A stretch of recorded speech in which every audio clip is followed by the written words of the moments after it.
بسم الله الرحمن الرحيم.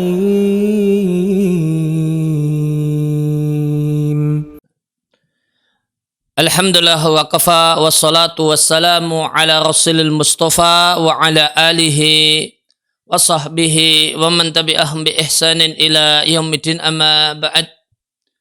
Kaum muslimin dan muslimah rahimani wa rahimakumullah. Kembali kita lanjutkan membaca dan mentelaah risalah atau buku tipis berjudul Khamsun wa Khamsuna Faidatan fi Yaumi Arafata karya Syekh Muhammad Ibn Shalih Al-Munajjid hafizallahu ta'ala wa faqahu. Terakhir kita di poin yang ke-24 yaitu puasa Arafah untuk bukan jamaah haji hukumnya dianjurkan. Dan puasa ini adalah sunnah nabawiyah dan ghanimah yang besar. Nah, melengkapi pembahasan tentang puasa Arafah, saya ingin bacakan dari beberapa kitab fikih Syafi'iyah seputar hal ini.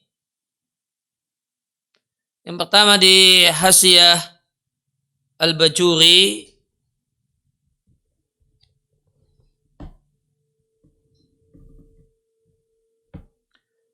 disampaikan tentang pembahasan puasa hari Arafah yang merupakan itu adalah tanggal 9 Dzulhijjah, dan puasa Arafah itu menghapus dosa 1 tahun sebelumnya dan 1 tahun setelahnya.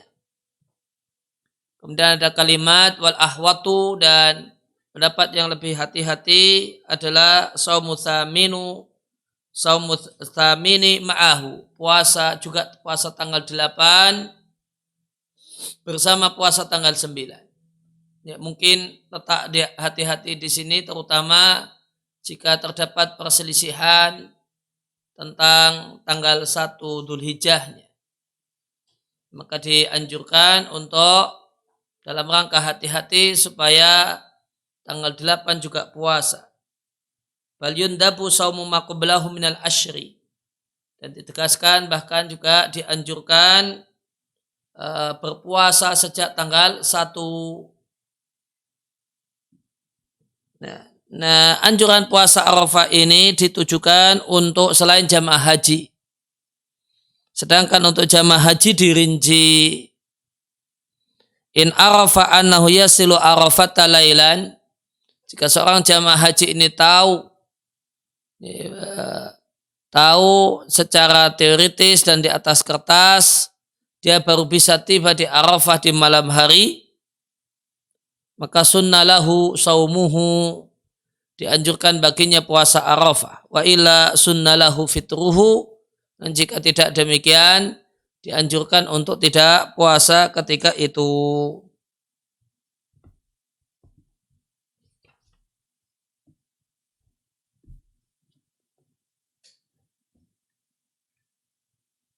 Nah, menghitung 2 tahun itu gimana cara ngitungnya?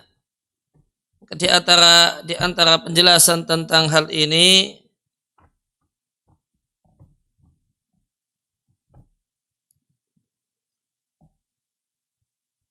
bisa didapatkan di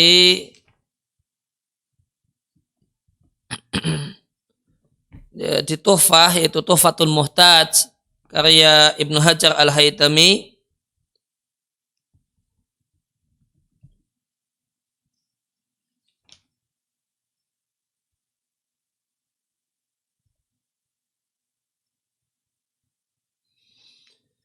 Membahas tentang masalah puasa sunnah, maka sebelumnya dan dianjurkan bahkan ditekankan puasa selama 9 hari awal Dzulhijjah.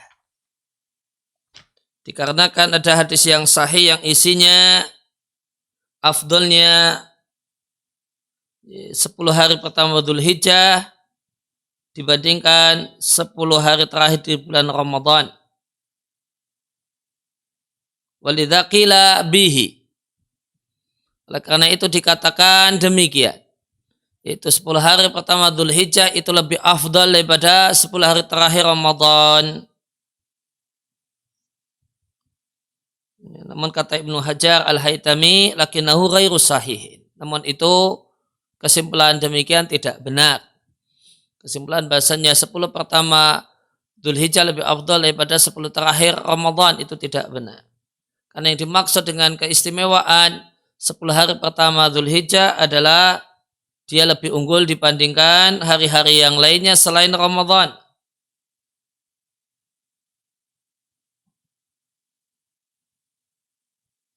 Karena untuk Ramadan terdapat hadis yang mengatakan bahasanya Ramadan itu adalah Sayyidus Suhur.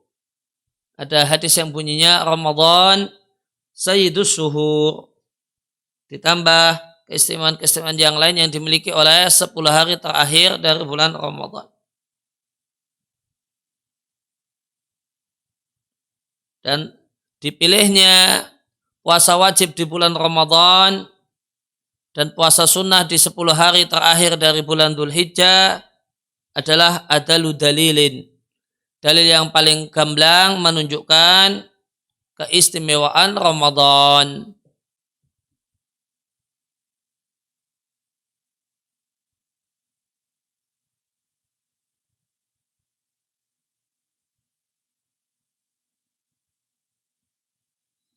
Kemudian anggapan bahwasanya Ramadan itu lebih utama dari sisi malamnya karena ada Lailatul Qadar, sedangkan 10 hari pertama bulan Dzulhijjah itu lebih utama siangnya karena ada hari Arafah. Tanggapan Ibnu Hajar Al-Haytami tentang pendapat ini itu satu pendapat yang tidak benar, meskipun orang yang berpendapat dengannya berpanjang lebar untuk mendalilinya. Karena orang tersebut berdalil dengan dalil yang tidak memuaskan. Memuaskan saja tidak, apalagi dalil yang gamblang tentang hal ini. Kemudian 9 hari pertama bulan Dzulhijjah itu yang paling ditekankan adalah tanggal 9-nya, yaitu puasa hari Arafah. Nah, puasa hari Arafah ini dianjurkan untuk selain jamaah haji dan selain musafir. Ini kalau maka disampaikan oleh Ibnu Hajar Al-Haytami kalau dalam kondisi musafir tidak dianjurkan puasa tanggal 9 Dzulhijjah. Karena puasa Arafah menghapus 1 tahun yang orang yang berpuasa itu ada di dalamnya dan 1 tahun setelahnya. Nah, cara ngitungnya gimana? Akhir tahun pertama adalah berakhirnya bulan Dzulhijjah. Sehingga awal tahun kedua yang di situ ada penghapusan dosa adalah tanggal 1 Muharramnya. Kenapa disimpulkan demikian? Hamlan li khitab syari' ala urfihi. Karena dalil dari syariat ya kita maknai sebagaimana kebiasaannya, yaitu patokannya adalah hijriyah. Dan itu apa yang dan itulah apa yang disebutkan.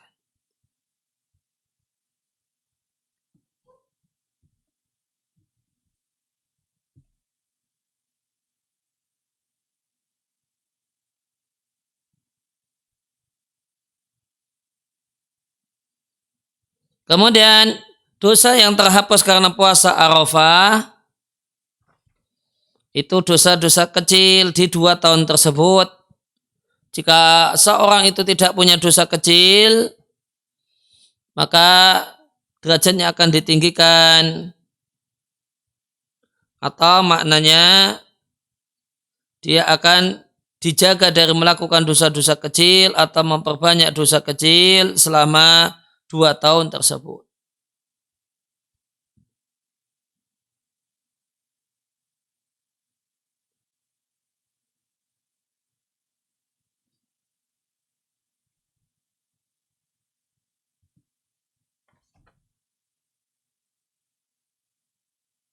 Ya, untuk jamaah haji, kalau tadi di Hasyiah Bajuri itu dirinci antara nanti sampai Arafahnya kapan gitu.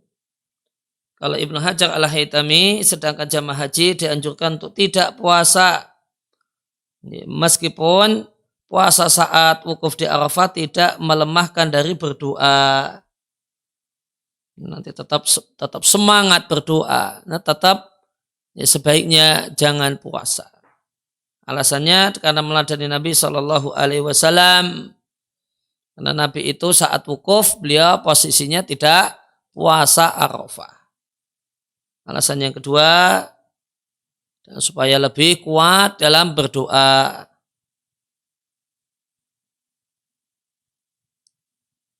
Maka puasa Arafah bagi jamaah haji itu khilaful aula, tindakan yang tidak utama. Dan bahkan ada yang menegaskan itu makruh.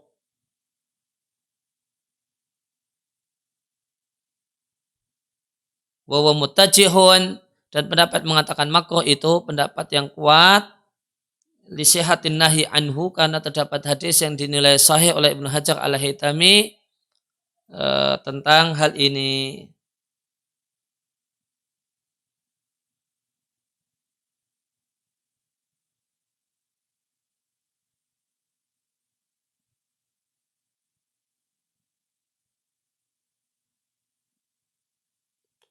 Betul, dianjurkan puasa Arafah bagi jamaah haji yang mengakhirkan wukufnya sampai malam hari. Jadi tadi sama seperti Hasyiah Bajuri. Jadi kalau wukufnya nanti sampai ke Arafahnya itu malam hari, ya dianjurkan untuk puasa Arafah. Namun ada syarat satu lagi, walam yakun musafiron. Dan dia statusnya bukan musafir. Jadi wukufnya malam hari, sampai di Arafahnya malam hari, tanggal 10, malam tanggal 10, dan tidak musafir. Dikarenakan kalau dianjurkan untuk tidak puasa Arafah bagi musafir. Demikian juga orang yang sakit tidak dianjurkan untuk puasa Arafah. Namun musafir itu dianjurkan untuk tidak puasa Arafah manakala in ajhadahu as-saumu. Jika puasa itu memberatkannya meskipun tidak membahayakannya. Jadi tidak semua. Jadi kalau safarnya itu nyaman, naik pesawat dan semacam itu, berarti dianjurkan untuk puasa Arafah. Syafi'iyah mengatakan musafir tidak dianjurkan puasa Arafah, maksudnya adalah manakala itu memberatkan meskipun tidak membahayakan.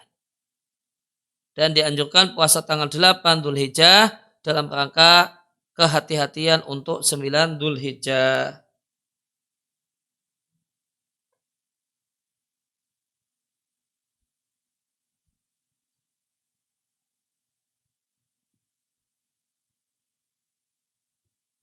Ya, maka puasa tanggal 8 Dzulhijjah itu dianjurkan karena dua pertimbangan. Yang pertama, kehati-hatian untuk Arafah, supaya jelas dan tegas kalau kita dapat Arafah. Kemudian dalam rangka, ya karena tanggal 8 itu bagian dari 9 hari pertama bulan Dzulhijjah.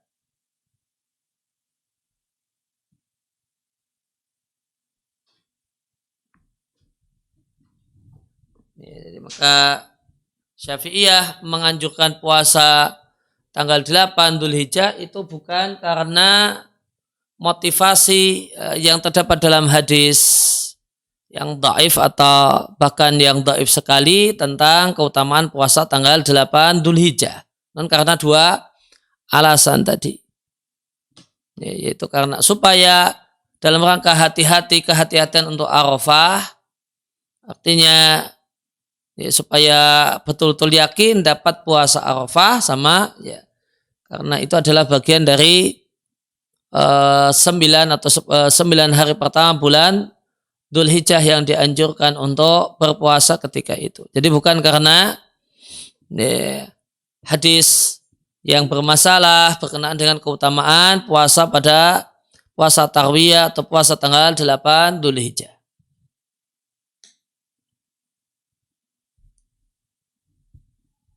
Kemudian kitab satu lagi Hasyiah Qalyubi dan Amirah.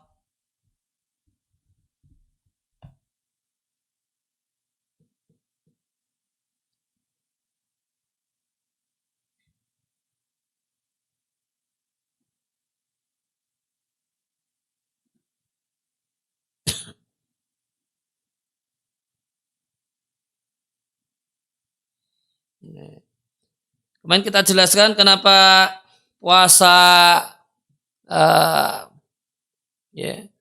puasa Arafah itu bisa 2 tahun, kalau puasa Asyura cuma 1 tahun. Ini kita dapatkan juga hal ini di Hasyiah Qalyubi. Hikmah puasa Arafah menghapus dosa 2 tahun li'annahu min khasaisi hadil ummati. Karena ini adalah puasa khas umat Muhammad.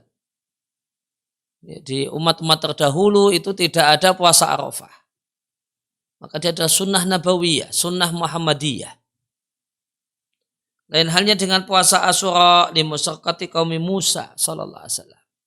Lain halnya dengan Asyura cuma setahun, karena puasa Asyura itu bukan kekhasan syariat Muhammad sallallahu alaihi wasallam. Syariatnya Musa juga ada puasa Asyura.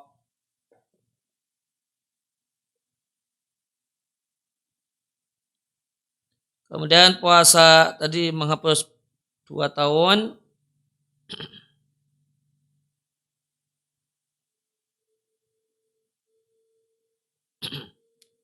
Akhir tahun pertama itu adalah akhir bulan Dzulhijjah, sedangkan awal tahun kedua adalah bulan Muharramnya. Kemudian penghapusan itu hanya untuk dosa-dosa kecil, ditambah yang tidak berkenaan dengan hak manusia.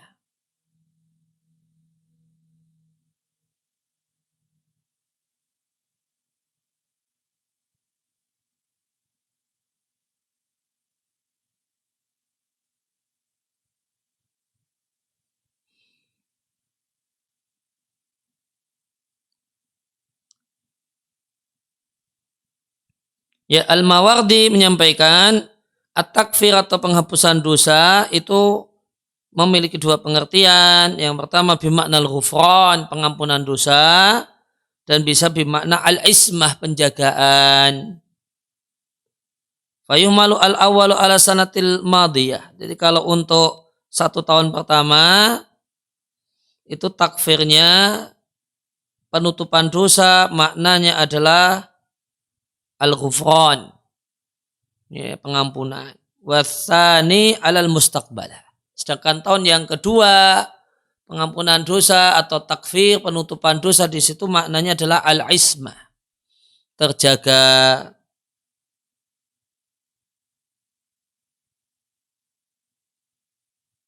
Jadi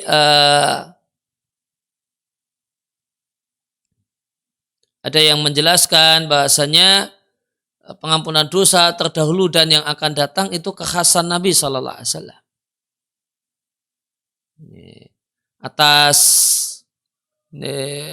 Atas penjelasan ini maka at-takfir, takfir itu artinya penutupan dosa itu untuk yang disebabkan puasa Arafah itu kalau untuk setahun sebelumnya artinya pengampunan. Setahun yang akan datang itu artinya al-ismah, dijaga supaya tidak berdosa di setahun yang akan datang.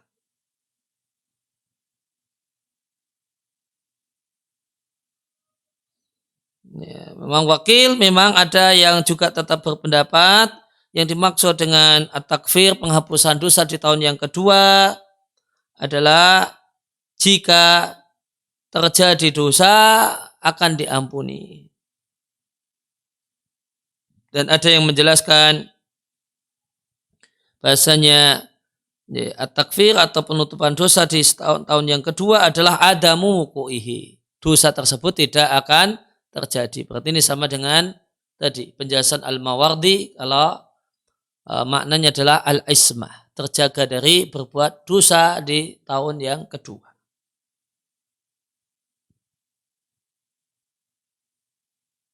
Ini faedah qala ba'duhum, ada ulama yang menjelaskan, ini ada faedah menarik. Yukhadu min takfir sanatil mustaqbalah. Ya, bisa disimpulkan dari penghapusan atau penutupan dosa setahun yang ke depan, annahu la yamutu fiha. Tahun depan itu belum meninggal dunia. Jadi kalau orang yang diberi taufik, diberi kemudahan untuk puasa Arafah, dan puasa Arafahnya Allah terima,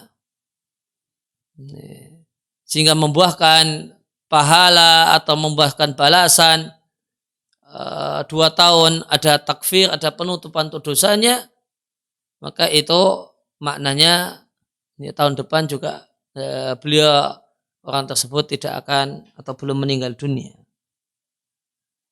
Li'anna takfir la yakunu ba'dal mauti, karena tidak ada takfir, penutupan dosa kalau orangnya sudah mati.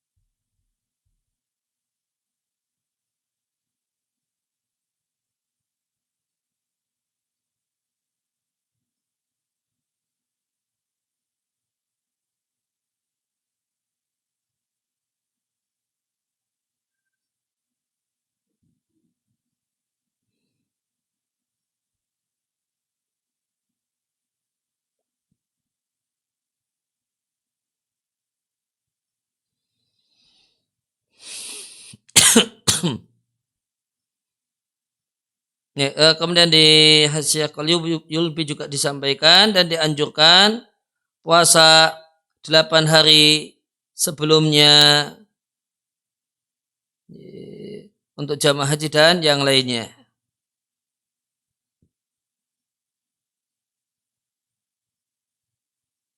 Kemudian wa yaum arafata afdalu ayyamis sanati. Kemarin kita baca bahasa ada perselisihan ulama kemarin di bukunya saya Munajid ada perselisihan ulama, afdal ayyamus sanah itu Arafah atau Nahar, tanggal 9 atau tanggal 10. Kalau penulis Hasyiah Qalyubi mengatakan wa yaumu arafata afdalu ayyamis sanah, yang paling mulia selama sepanjang 1 tahun itu adalah hari Arafahnya.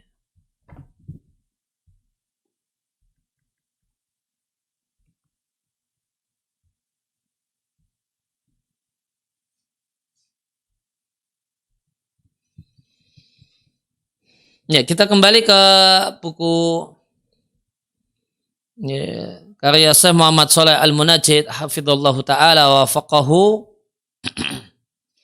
Di poin yang ke-25 yang disampaikan oleh penulis hafizallahu taala wa faqahu, yang utama dan yang sempurna untuk puasa sunnah muayyan, contohnya adalah puasa Arafah, hendaknya niat puasa sejak malam. Karena kalau niat puasa di pagi hari, kalau untuk puasa sunnah muayyan diperselisihkan sah atau tidaknya. Maka dalam rangka keluar dari perselisihan ulama, maka puasa sunnah muayyan semacam Arafah pasang niatnya sejak malam. Tujuannya supaya pahalanya utuh tidak terkurangi, namun kegiatan makan sahur itu sudah tergolong niat. Tidak harus ada aktivitas khusus dengan makan sahur di pagi hari, dini hari tanggal 9, itu berarti sudah niat puasa. Kemudian yang ke-26, sepatutnya ngecek istri dan anak, waman lil insani alaihim wilayatun, dan orang lain yang di bawah kekuasaannya, mungkin karyawan. Ini dicek puasa hari Arafah ataukah tidak. Wal qiyam litasahuri lahu. Dan semestinya ya meskipun di puasa sunnah ya tetap sahur. Wal qiyam litasahuri lahu, dan makan sahur untuk puasa Arafah. Dalilnya adalah praktek salaf. Sa'id bin Jubair, ulama tabi'in rahimahullah ta'ala, mengatakan aiqidhu khodamakum, bangunkan budak-budak kalian yang jadi pembantu-pembantu kalian supaya mereka makan sahur untuk puasa hari Arafah. Masya Allah. Kata orang Jawa, maka berarti semuanya diupiak-upiak supaya semuanya digerakkan supaya puasa Arafah. Jika budak saja diperintahkan untuk puasa Arafah, berarti ya lebih lagi ngajak istri dan anak untuk puasa Arafah.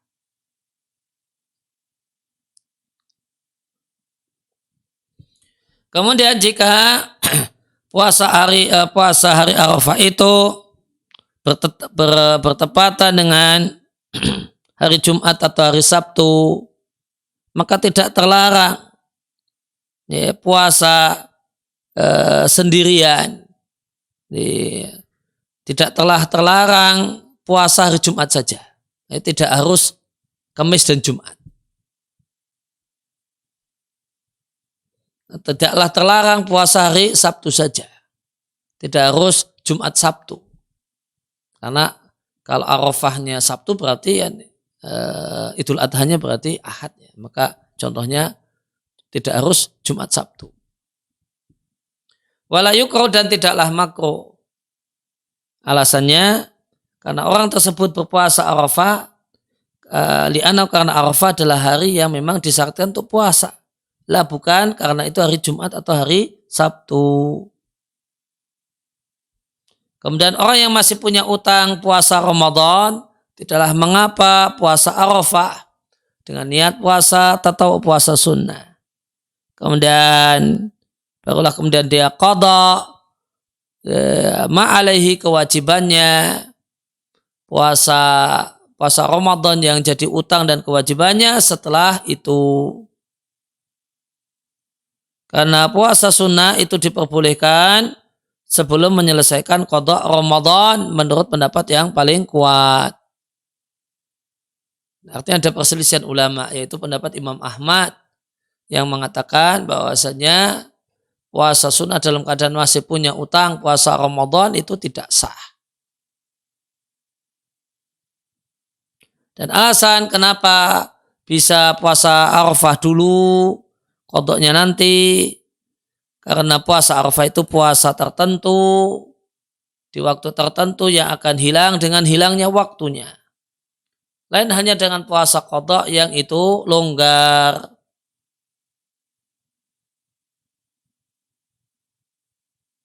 Ya, kemudian boleh tidak double niat puasa Arafah dengan puasa qada. Ya. Mangkan alaihi qada'un, siapa yang punya man kana alaihi qada'u ayyamin min Ramadana, siapa yang punya utang puasa beberapa hari dari Ramadan,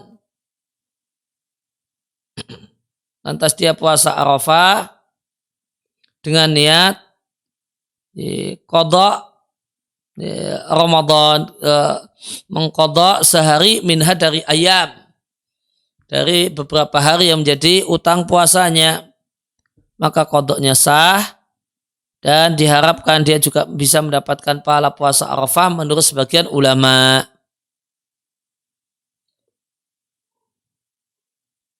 Maka dia dapat double pahala Arafah ditambah qada.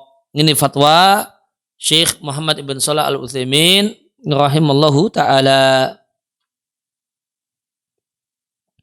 Akan tapi yang paling afdal, yang lebih afdal adalah mengqada puasa Ramadan yang jadi utangnya di selain hari Arafah. Sehingga puasa hari Arafah itu khusus dengan niat puasa sunnah. Setelah itu baru mengqada ma'alaihi, puasa menjadi kewajibannya. Ini dilakukan supaya bisa menggabungkan dua keutamaan keutamaan dan pahala qadha dan keutamaan dan pahala puasa hari Arafah.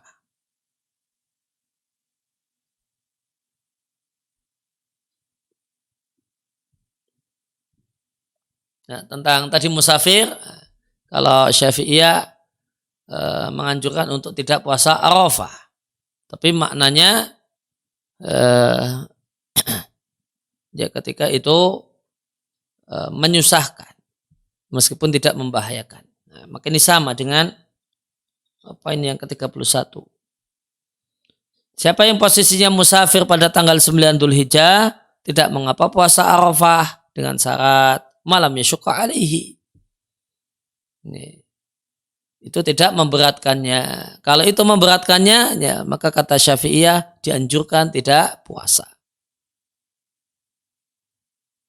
Siapa yang terhalang oleh udzur untuk bisa puasa pada hari Arafah, semacam sakit atau haid atau menyusui, padahal dia telah memiliki kebiasaan puasa Arafah setiap tahun, maka orang tersebut mendapatkan pahala dengan niatnya.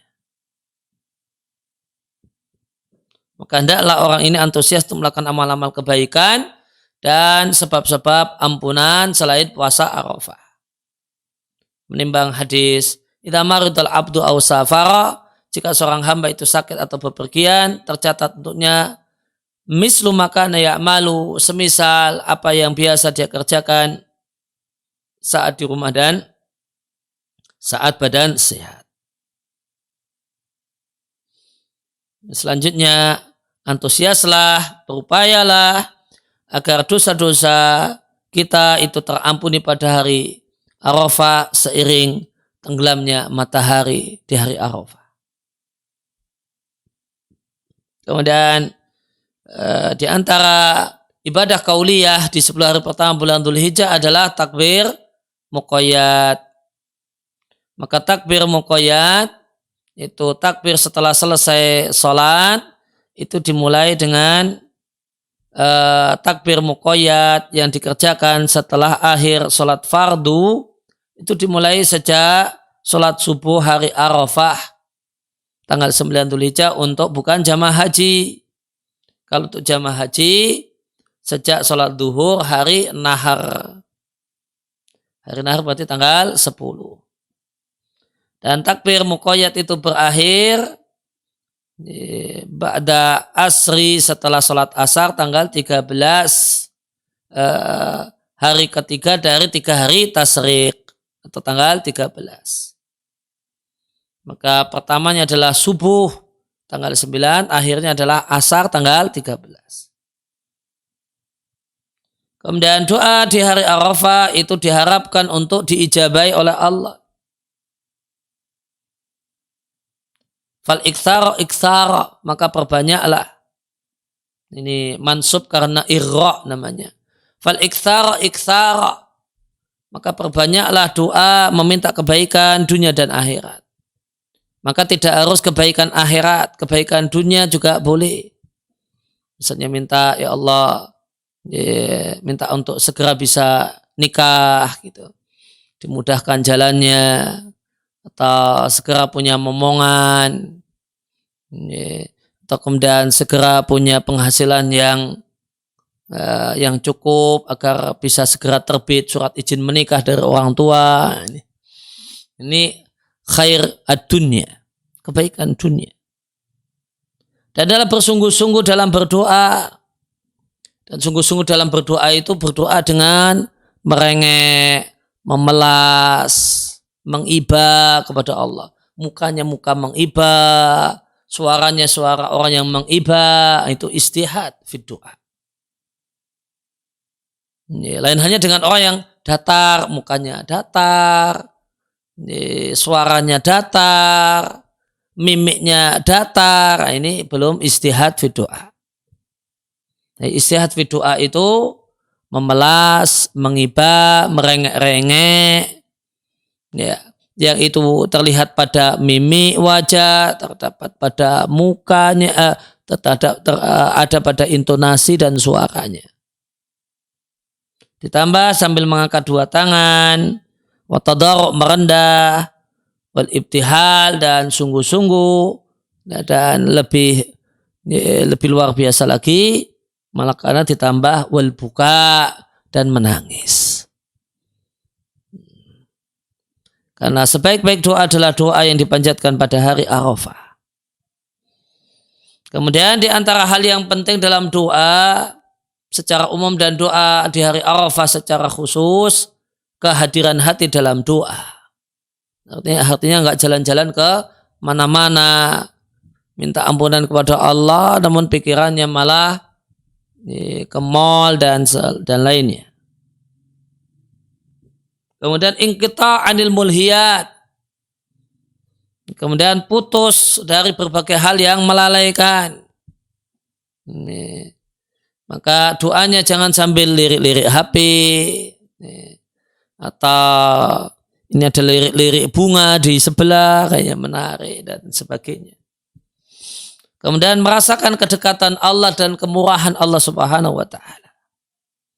Maka hal ini, kehadiran hati, ingkita anil mulhiyat, merasa Allah itu demikian dekat, tiga hal ini adalah kiat yang paling penting yang membantu seorang untuk bisa bersungguh-sungguh berdoa. Ibtihal itu sungguh-sungguh berdoa. Meminta kepada Allah Ta'ala bisidqin dengan penuh kejujuran, ikhbatin dan kekhusyuan.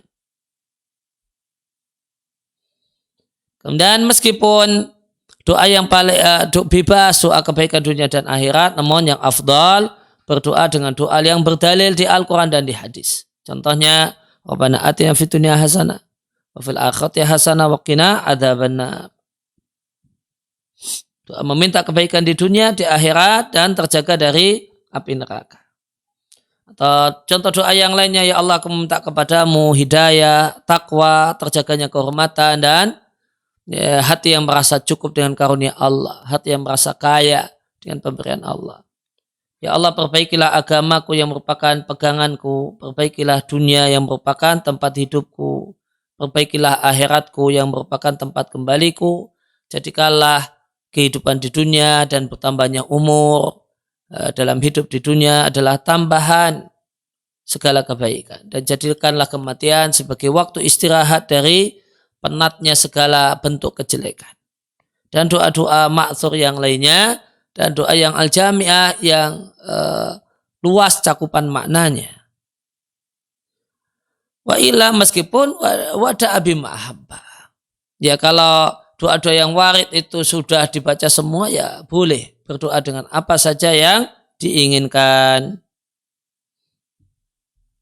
Yang jelas poin-poin konten doa yang diminta dalam doa-doa yang Nabi ajarkan itu konten doanya adalah minta maghfirah, meminta rahmat Allah, al-itq terbebas dari neraka, al-afu dimaafkan, al-afiyah diberi keselamatan, keselamatan badan, keselamatan hati, keselamatan iman, kemudian ikhlas, petunjuk, takwa, terjaganya kehormatan, merasa kaya dan cukup dengan karunia Allah, ditutupinya dosa, diberi rezeki, dijaga, diberi kesehatan, diberi kemenangan, diberi rasa aman, wa a'dhamu dzalika, dan permohonan yang paling utama adalah minta firdaus yang tinggi dan nikmatnya memandang wajah Allah Ar-Rahman.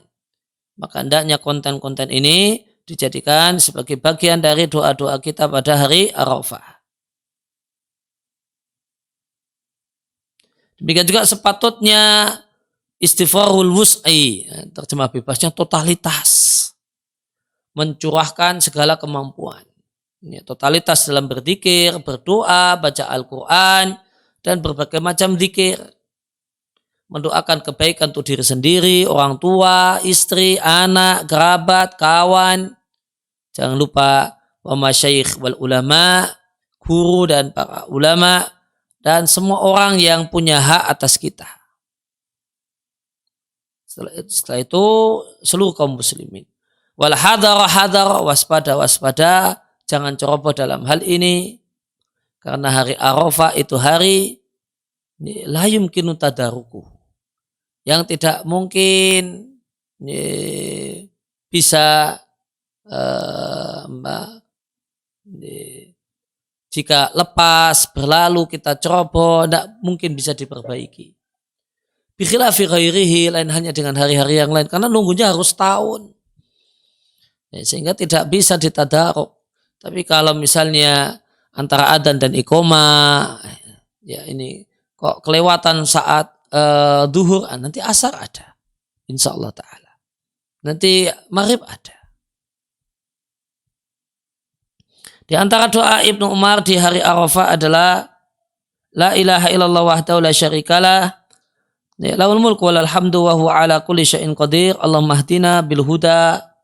Ya Allah, berikanlah hidayah kepada kami, tunjuklah kami dengan hidayah, berilah kami pakaian dengan takwa, dan ampunlah kami fil akhirati wal ula, di akhirat dan di dunia. Kemudian beliau lirikkan suaranya, kemudian berdoa, ya Allah, aku mohon kepadamu sebagian karuniamu, sebagian pemberimu, berikanlah aku rezeki yang baik dan berkah.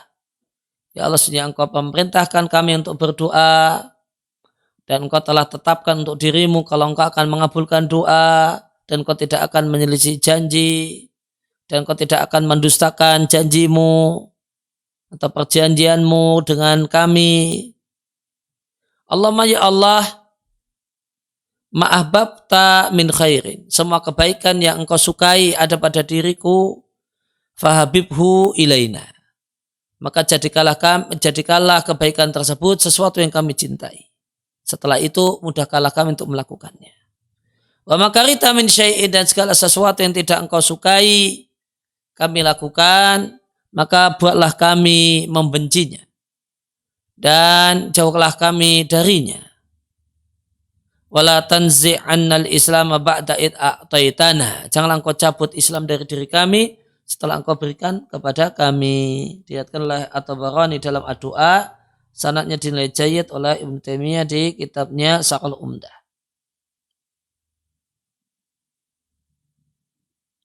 Kemudian seorang muslim yang berharap mendapatkan maghfirah dari Rabbnya dan dia terbebas dari neraka di hari ini, hari Arafah, adalah antusias untuk menjaga anggota badannya dari hal-hal yang haram, waspada dari dosa-dosanya, mohon ampun kepada Allah dan bertobat kepada Allah, bertekad untuk tidak kembali mengulangi, ditambah menyesali apa yang telah terjadi.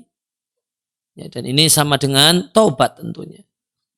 Dan tidaklah dia jadikan keadaan ini adalah setiap hari sepanjang tahun, setiap hari berdoa.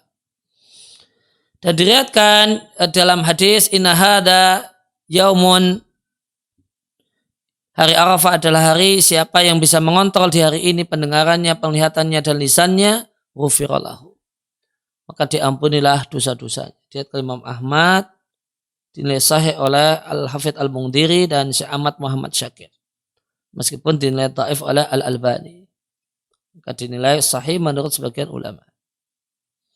Kemudian wukuf di Arafah adalah rukun haji yang paling penting. Dan semua bagian dari Arafah adalah tempat wukuf, kecuali perut lembah Uronah. Perut lembah Uronah itu sekarang ditandai dengan masjid. Ditandai dengan masjid. Dan sebagian maka di situ ada lembah. Nah, lembah Uronah itu bukan bagian dari Arafah. Dan masjid yang ada di lembah Uronah ini sebagian besarnya adalah Uronah, dan ada sebagian kecil yang masuk kategori Arafah. Dan kalau ada kegiatan khutbah Arafah yang resmi dari pemerintah Arab Saudi, itu diselenggarakan di masjid ini, masjid yang ada di lembah Uronah.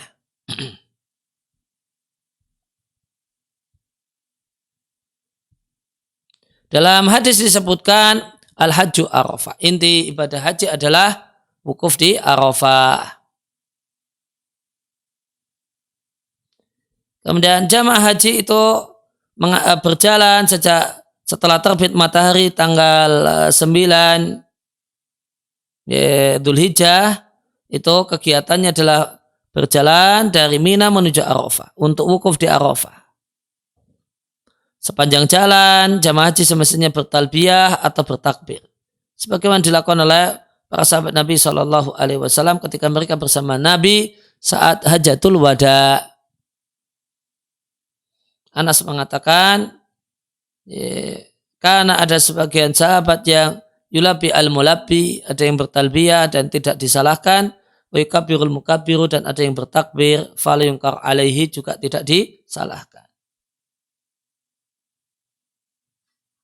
Nah, untuk jamaah haji dimulai waktu wukuf di Arafah itu dimulai sejak gesernya matahari ke barat pada hari Arafah dan memanjang bisa sampai terbit fajar tanggal 10.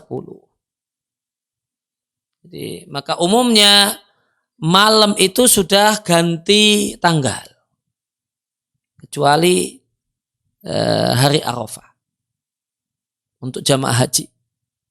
Itu malam 10 itu masih tanggal 9. Ini, tanggal 9-nya itu sampai subuh, sampai subuh tanggal 10. Nah, itu baru tanggal 9 selesai. Nah, kalau normalnya perhitungan hari dalam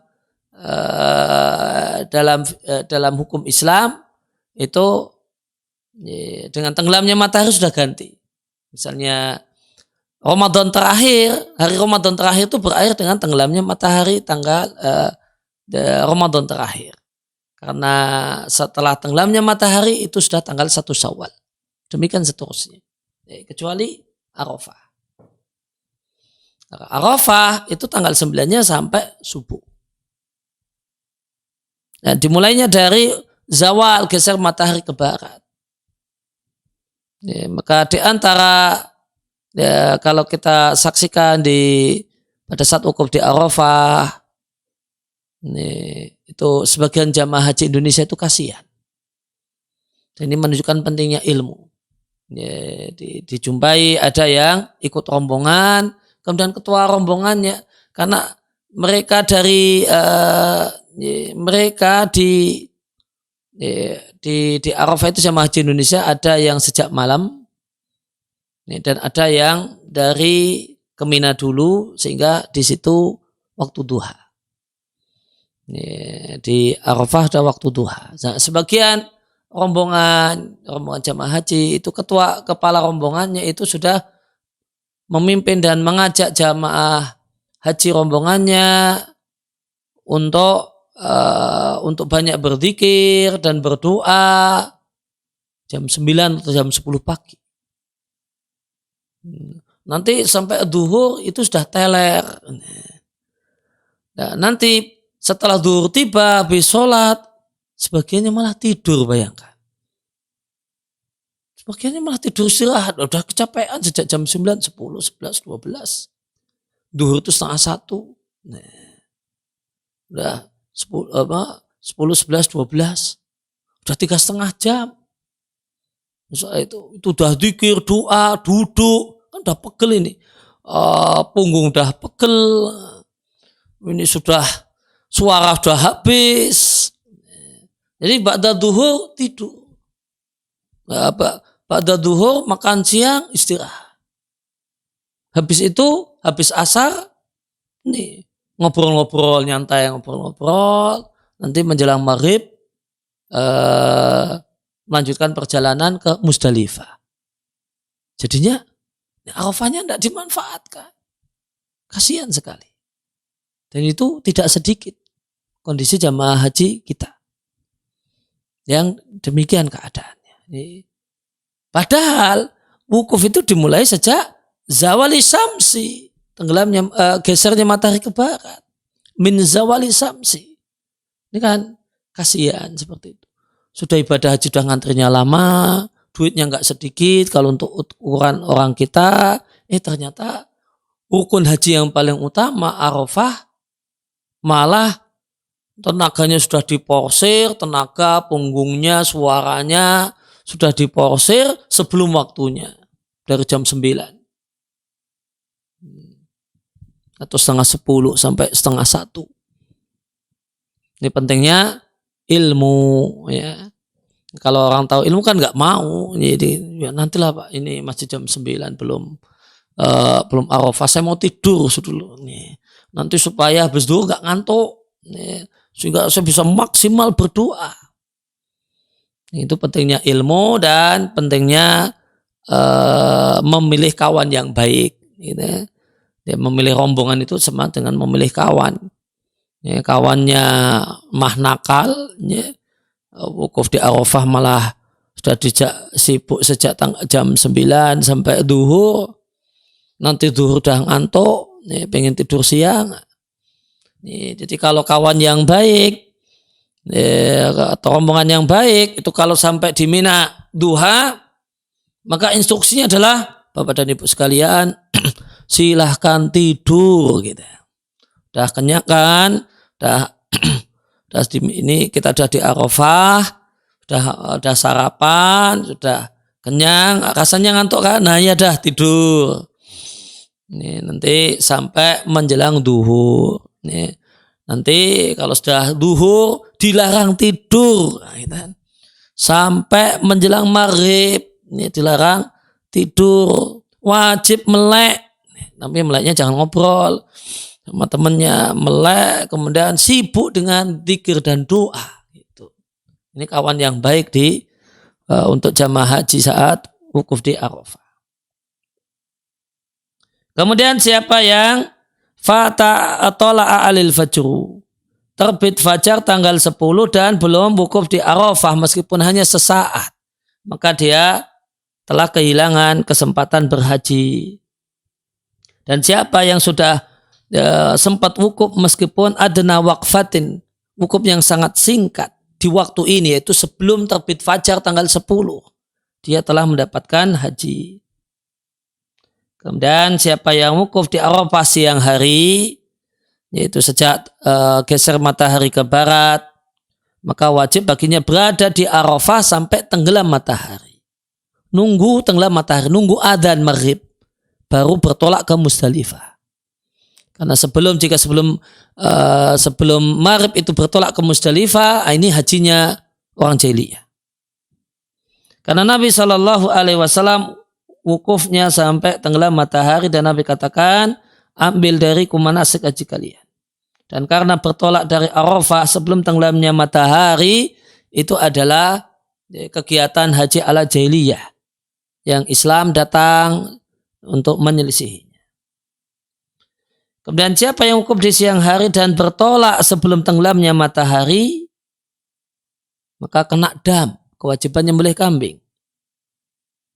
Akan tapi seandainya diingatkan kalau telah melakukan pelanggaran yang dia telah terjumus ke dalamnya, lantas kembali ke Arafah, meskipun belum terbit fajar, walau qabla tulil fajr, meskipun baliknya ke Arafah itu malam hari sebelum terbit fajar, maka tidak ada kewajiban dam, menyembelih seekor kambing. Siapa yang wukuf di Arafah di malam hari saja karena tidaklah datang sampai Arafah kecuali setelah tenggelamnya matahari, maka itu yujzi'uhu, itu sah dan tidak ada kewajiban dam. Kemudian saat wukuf di Arafah, jamaah haji dianjurkan untuk sholat bersama imam, sholat duhur dan asar jamak takdim. Jadi supaya nanti doanya itu bisa utuh, tidak ada jeda asar.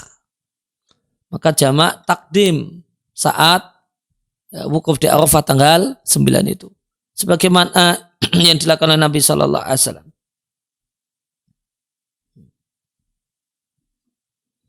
Wa illa, dan jika yang tidak sholat bersama imam, ini nampaknya imam di sini adalah imam di masjid Lembah Uronah tadi,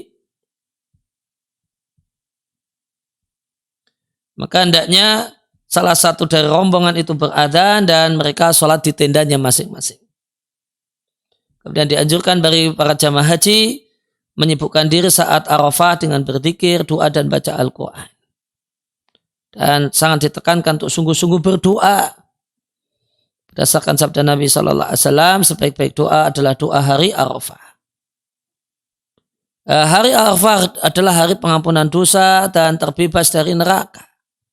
Dalam hadis, tidak ada satu hari yang lebih banyak Allah memerdekakan di hari tersebut hambanya dari neraka dibandingkan hari Arafah.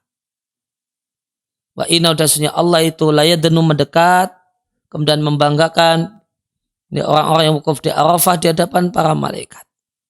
Allah berfirman, apa yang diinginkan oleh mereka. Dan perkataan Allah Subhanahu kepada para malaikat, dan Allah lah yang lebih tahu apa yang mereka inginkan. Artinya sesuatu apakah yang mereka inginkan. Ya, mereka ini meninggalkan keluarganya, tanah kelahirannya atau kemudian kampung halamannya, dan membelanjakan hartanya, mencapaikan badannya. Maka tentu jawabannya mereka tidaklah menginginkan kecuali ampunan Allah dan ridhonya. Dekat dengan Allah dan terbebas dari neraka. Dan siapa yang mendatangi pintu ini tidak ada kekhawatiran untuk ditolak dan diusir.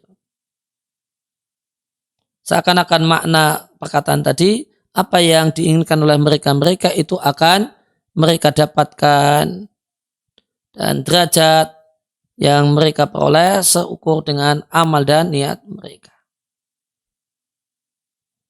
Kemudian terdapat dalam hadis yang lainnya, sehingga Allah membanggakan orang-orang yang wukuf di Arafah di hadapan para malaikat penduduk langit. Allah katakan, lihatlah hamba-hambaku mereka. Mereka itu datang dalam keadaan rambut yang acak-acakan dan pakaian yang berdebu. Diriwayatkan oleh Imam Ahmad. Syu'sa artinya berubah badannya, rambut kepalanya dan pakaiannya. Rubra nempelnya debu pada anggota badan mereka. Para ulama mengatakan Allah membanggakan di hadapan para malaikat, Allah bangga-banggakan para jamaah haji. Ini dalil yang menunjukkan bahasanya para jamaah haji itu diampuni dosanya. Karena Allah tidak akan membanggakan orang yang berdosa kecuali setelah bertobat wal ghufran dan mendapatkan ampunan. Hari Arafah adalah hari Id, hari raya bagi orang yang wukuf. Karena itu adalah hari ampunan dan terbebas dari neraka. Karena ini hari raya, maka tidak dianjurkan bagi jamaah haji untuk berpuasa. Supaya kuat berzikir dan berdoa, ditambah dalam rangka meladani Nabi Sallallahu Alaihi Wasallam. Nabi bersabda, hari Arafah, hari Nahar tanggal 10 dan hari-hari Tasyrik adalah Id kita orang Islam. Jadi Idnya itu sejak tanggal 9. Jadi Idul Adha itu Idul Adha itu 5 hari. 3 hari Tasyrik, hari Nahar tanggal 10 sama hari Arafah. Idul Adha itu 5 hari. Idul Adha itu bukan sehari, bukan 2 hari, namun 5 hari. Jadi kalau mau betul liburan, tanggal merah karena Idul Adha, nah itu harusnya 5 hari.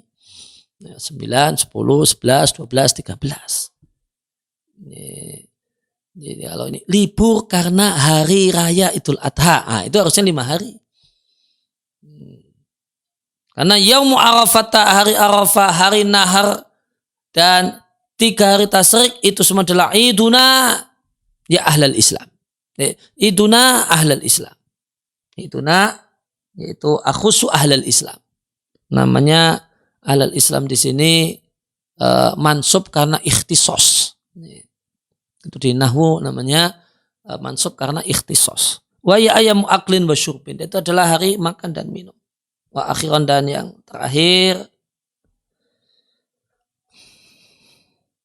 siapa yang tahun ini tidak berkesempatan untuk berada di Arafah, falyakum lillahi bihaqqi alladhi Arafah, maka hendaklah dia tunaikan kewajibannya kepada Allah yang telah dia ketahui. Man ajaza anil mabidi bi Musdalifah falyabid asmahu ala ta'atillahi wa qad qarabbahu wa aslafah. Siapa yang tidak mampu di tahun ini untuk bisa bermalam di Musdalifah, maka hendaklah dia pasang tekadnya, maka hendaknya bermalam tekadnya, dia pasang tekadnya untuk taat kepada Allah. Wa qad qarabbahu, dan sungguh dia telah mendekat kepada Allah, wa aslafah, dan mendekat kepada Allah. Wa man lam yumkinu al-qiyam bi arja'il khaif falyakum lillahi bi haqqi raja'i wal khauf. Khaif itu ada masjid Khaif di Mina, di dekat lempar jumrah. Maka berarti arja'il khaif itu arja'il Mina. Maka siapa yang tidak memungkinkan untuk berada di penjuru Mina, maka hendaklah dia berdiri lillahi karena Allah untuk menunaikan roja dan khauf, berharap dan takut kepada Allah. Wa man lam yaqdir 'ala nahri hajjihi bi Mina falyazbaha wa huna wa qad balaghal muna.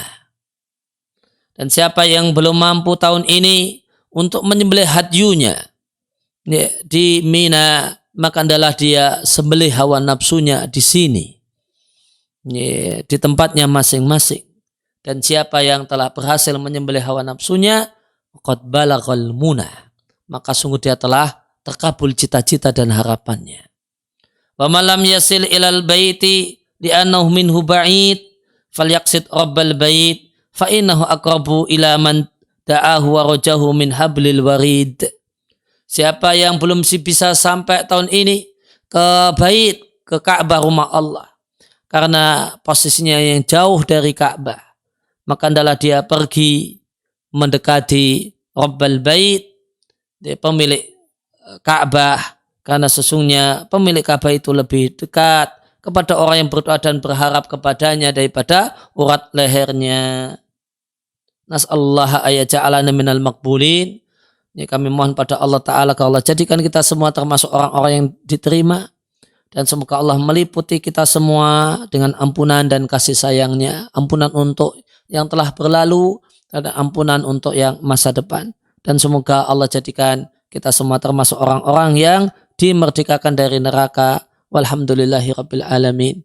Demikian wa sallallahu ala nabiyina Muhammadin wa ala alihi wa sahbihi wasallam. Wa qada'ana alhamdulillahi rabbil alamin.